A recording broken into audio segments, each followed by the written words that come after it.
periode 2024 sampai 2022 sudah banyak sekali dan menurut saya terlalu banyak pejabat-pejabat kita yang sudah ditangkap dan dipenjarakan. Tidak ada negara lain yang menangkap dan memenjarakan pejabatnya sebanyak di negara kita Indonesia. Jadi jangan ditepuk tangani.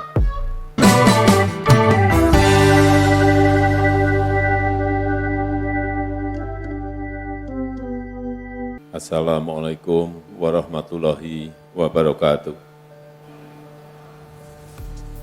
Selamat pagi, salam sejahtera bagi kita semuanya. Om Swastiastu, Namo Buddhaya, salam kebajikan.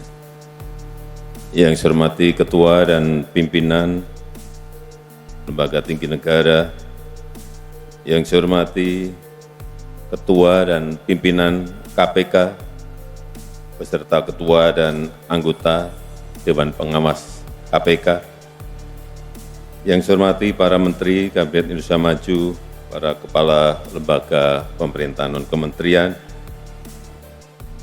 yang saya hormati Jaksa Agung, Kapolri dan Panglima TNI, para Gubernur, Bupati dan Wali Kota, para pegiat anti korupsi, Bapak Ibu hadirin undangan yang berbahagia.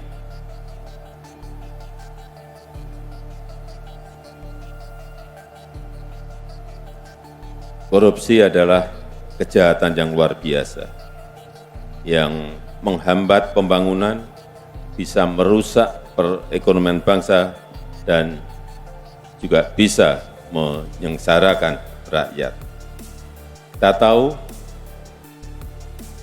di negara kita, periode 2024 sampai 2022 sudah banyak sekali dan menurut saya terlalu banyak pejabat-pejabat kita yang sudah ditangkap dan dipenjarakan. Tidak ada negara lain yang menangkap dan memenjarakan pejabatnya sebanyak di negara kita Indonesia. Jadi jangan ditepuk tangani. Catatan saya, 2004 sampai 2022, yang dipenjarakan karena tindak pidana korupsi. Ada 344 pimpinan dan anggota DPR dan DPRD, 344, termasuk Ketua DPR dan juga Ketua DPRD. Ada 38 menteri dan kepala lembaga, ada 24 gubernur dan 162 bupati dan wali kota. Ada 31 hakim, termasuk hakim konstitusi. Ada 8 komisioner.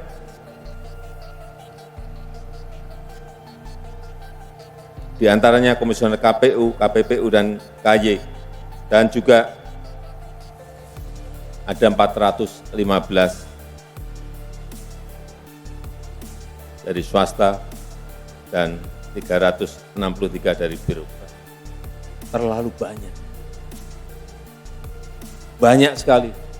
Sekali lagi, carikan negara lain yang memenjarakan pejabatnya sebanyak di Indonesia.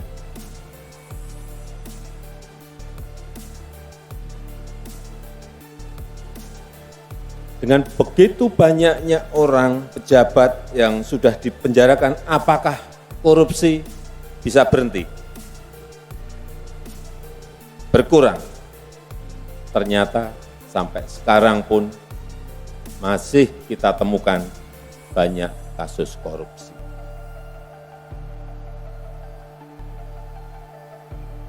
Artinya ini kita perlu mengevaluasi total.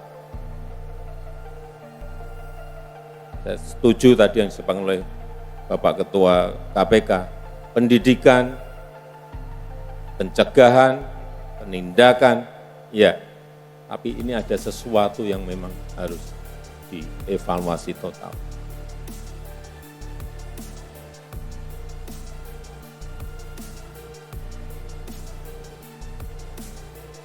Kembali lagi, apakah korupsi berhenti? Apakah hukuman penjara membuat jera? Ternyata tidak. Karena memang korupsi sekarang ini semakin canggih, semakin kompleks, bahkan lintas negara dan multi yurisdiksi, serta menggunakan teknologi mutakhir. Oleh sebab itu kita butuh upaya bersama yang lebih sistemik, butuh upaya bersama yang lebih masif, yang memanfaatkan teknologi terkini untuk mencegah tindak pidana korupsi. Kita perlu perkuat sistem pencegahan, termasuk memperbaiki kualitas SDM, aparat penegak hukum kita, sistem pengadaan barang dan jasa, sistem perizinan, sistem pengawasan internal, dan lain-lainnya. Memang sudah banyak juga yang kita buatkan platform, e-katalog misalnya. Saya dulu masuk, di dalam e-katalog baru ada 50.000 barang yang dimasukkan. Sekarang, saya tadi pagi minta laporan dari Kepala LKPP, sudah 7,5 juta barang yang masuk ke e-katalog. Ini lompatannya sangat cepat sekali. Kemudian juga online single submission. Jangan sampai ketemu pengusaha dengan jabat. Ini juga sangat membantu. One Map Policy, saya kira memang belum selesai, tetapi sudah 60-70% selesai, dan 2024 ini akan kita selesaikan. Ini akan sangat banyak membantu memagari orang untuk tidak korupsi. Pajak online, saya kira juga sangat bagus. Kemudian sertifikat elektronik juga bagus. Semuanya dibuatkan aplikasi platform yang baik dalam rangka memagari agar tidak terjadi korupsi. Tadi Pak Ketua juga menyampaikan, Bapak Ketua menyampaikan mengenai SIPD, juga pencegahan.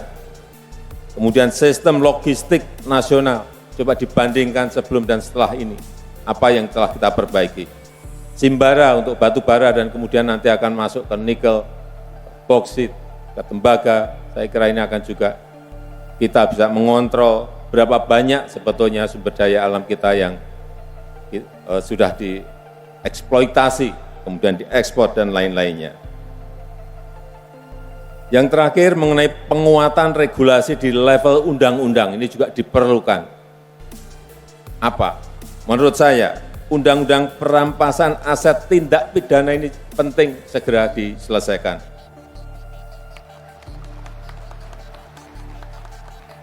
Karena ini adalah sebuah mekanisme untuk pengembalian kerugian negara dan bisa memberikan efek jera. Dan saya harap pemerintah DPR dapat segera membahas dan menyelesaikan undang-undang perampasan aset tindak pidana ini. Kemudian juga undang-undang pembatasan